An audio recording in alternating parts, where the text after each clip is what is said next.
What is up? Welcome back, Mitten Motorsport. Today we are gonna be doing a little bit of headliner work. We got this 99 that I got off of Facebook Marketplace that's got a headliner in it. Obviously, the material that was on it fell off. I'm sure it started sagging and the guy got pissed off and just ripped it all down. I mean, you can see it there. But yeah. Lockjaw doesn't really have a headliner. Ours was the same way, or Lockjaw's was the same way when I bought it as that, and we just ended up ripping it down. So all I have is a roof with no headliner, and I hate it. I feel like I lose a lot of heat out of it when I run the air conditioning. When the air conditioning works, I feel like I lose a lot of heat out of it. So we're going to pull this one, take the speakers out, take that little speaker mount off. We're going to vacuum all that crap off of it, probably use a putty knife, and we're gonna put a new piece of material on there. Then we're gonna put it in Lockjaw and make it look a lot better in there. Make it a little bit more comfortable. So yeah, we're gonna start off by taking out, there's some bolts, some T, those look big, 40, 50 bolts. We gotta take all these panels off, take this panel off, take the grab handles or the oh shit handles off, take the lights out. Well, this one's already ready to fall out, look at that. Take the visors out, and then we'll put on the table or on the workbench. So I vacuum it, and I'm gonna glue a new piece of material on. To start off, you got two Phillips heads. I would probably use a screwdriver if you cared about yours.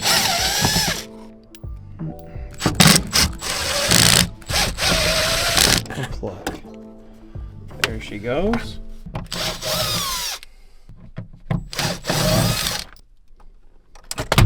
Boom! Those two are out. So I got one out. There's two Torx bits on each side of every oh shit handle. You're gonna pull them suckers off. Easy. I think we're gonna do the seat belts, which those are a giant one. Alright, those were just two gigantic Torx bits. I think they were T40s. But now I'm gonna work on probably the lights, take those out, and then I'm gonna take all those trim pieces off all the way around. And I should be able to pull it out from the back. We got it out. You're definitely gonna wanna be very gentle with that. It's a delicate piece of material. It's very thin, I think fiberglass.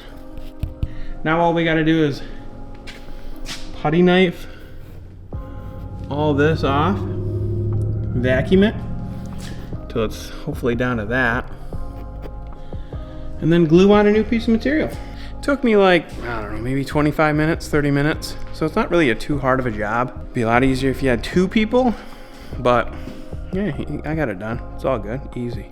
Now that we got the headliner out, I'm gonna kind of go around and either putty knife this off with a vacuum cleaner, or I do have a drill brush that I use for like cleaning carpets and seats in vehicles. And maybe I'm just gonna go, maybe vacuum it up as I go. I'm gonna peel all the rest of the headliner out. I got these little speaker holes I gotta clean out. Oh, look at that. Easy. Then I have this 3M Super 77 that I'm going to be using. I looked for some 3M headliner adhesive at Walmart. They had one can and it looked like somebody was spraying it in the store, so I didn't opt to buy that. And I've seen some other videos and threads that people use the Super 77 instead of the Super 90, I believe the other one is, and they like the Super 77 better. There is like a directions you have to do. You can't just spray it and put it on. You have to spray it, let it get tacky, and then put it on. But right now I'm just gonna try to work on getting this foam off. This is kind of what I was saying. Drill brush, put in a drill, and it actually works pretty darn good. That took me about half a second to do. I'm sure that the brush is gonna get full of whatever this foam is. I'll have to kind of clean that out as I go. I'll probably put a link in the description on these drill brushes because I've seen other people on YouTube use these or use a different method, but just with their hand, and wouldn't want to do that. So I'm gonna go ahead and do this, vacuum it all up, and I'll show you the piece of material when I'm done.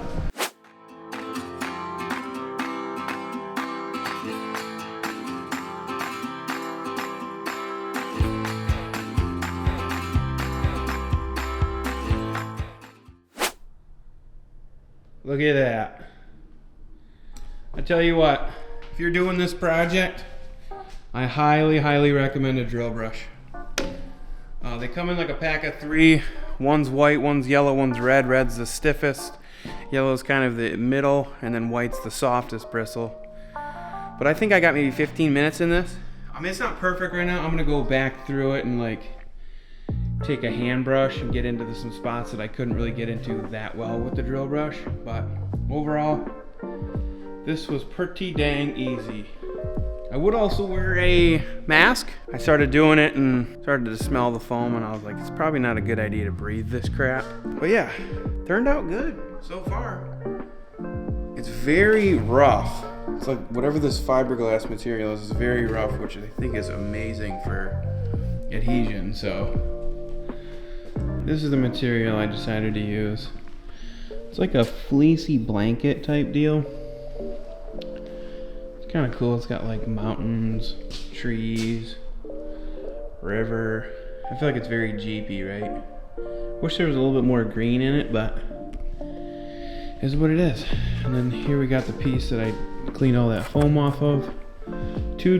4 tables, 2 of them put together for each. We're gonna spray this, then we're gonna spray that, wait till it gets tacky, and then we're gonna flip it over on top of it and try to maybe roll it out from the middle out. That way we don't have any creases. I think we should be good to go. We'll give her a try.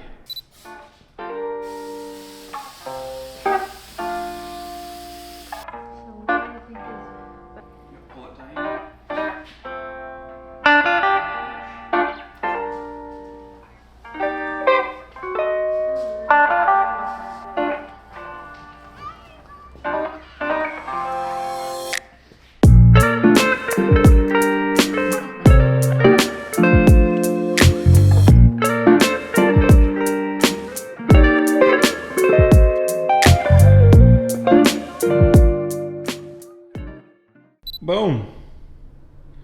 And that's the finished product. I had my wife help me lay it on there, and basically what I did was I took a roller, started in the middle, got it all the way down, and then I worked my way out to try to not have any creases in it, to prevent any like wrinkles, and it turned out really well. I still do need to cut out the speaker holes, a couple holes around the side, the holes for the lights, and that's pretty much it. This thing is done. When I do the holes, I'm basically gonna just take a razor blade, cut 2 slices in an X, fold them in, and glue them on the back side of this material. And then it should be good to go. So I ended up making a couple more cuts in here. That way when you wrap all of them around, you can really glue like a smaller piece on. That way you're not, trying to glue a whole chunk like that and hold it back. All these little slots kind of like just relieve a little bit of the pressure. Again, you're gonna have a speaker covering this and then a cover over the speaker. I cut out the same thing on this light. Cut a couple slots and I tucked them back. I cut the visor holes out. I'm not gonna totally go crazy with those because when you put the visor on, there's like a plastic piece that's gonna cover it anyway. And I also didn't go crazy with these holes right here, just because I'd rather, kind of jam whatever I gotta do through there first, tighten it up. If I can't get the screw through there and whatever goes over that, then I will, open it up even more. Same thing with this side. I got a tiny little hole right here. Yeah, I'm gonna flip this over and glue all these pieces, and this thing's good to go. All right. Right now we're gonna work on this visor. I got this one apart. This one's off little lockjaw. Figured I would try on that one before I broke anything on the one that's going back in the lockjaw. So what I've noticed is when you split this thing apart, you're definitely going to want to cut this material off at least around these edges where the clips are, because as you can see, I pretty much broke almost all of them. So I have an outlet or an outline of the template that I needed. I traced it onto my material. I cut it out already. So now what I need to do is I need to go through this. I'm gonna slice this open with a razor knife. That way all these are exposed. And then I'm gonna kind of jimmy them out with either a screwdriver or a pick, and hopefully not break them all. Maybe just throw some WD-40 on them, that way they slide out a little bit more easier. And yeah, that's what we're gonna be doing.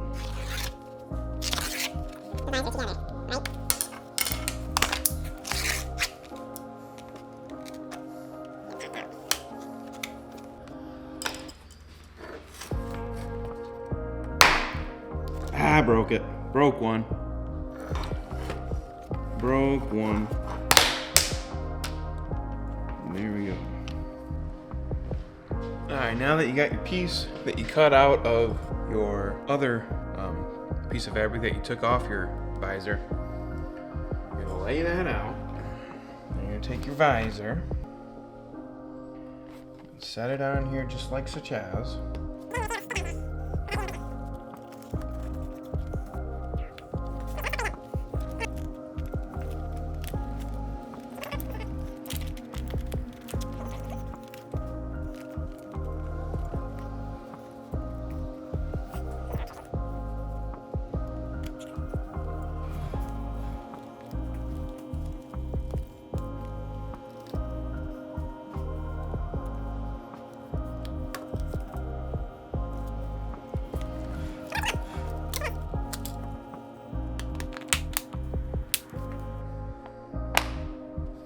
Dang. It ain't perfect, but it'll do. Look at that. Look at that nice seam. This one doesn't look like it. There she goes. Look at that. And that's how you do it. A little tedious, but not too bad.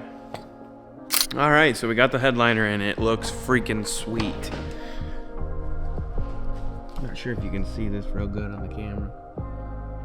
Should be good. Looks fantastic. I also painted headliner light thing. This is the old one.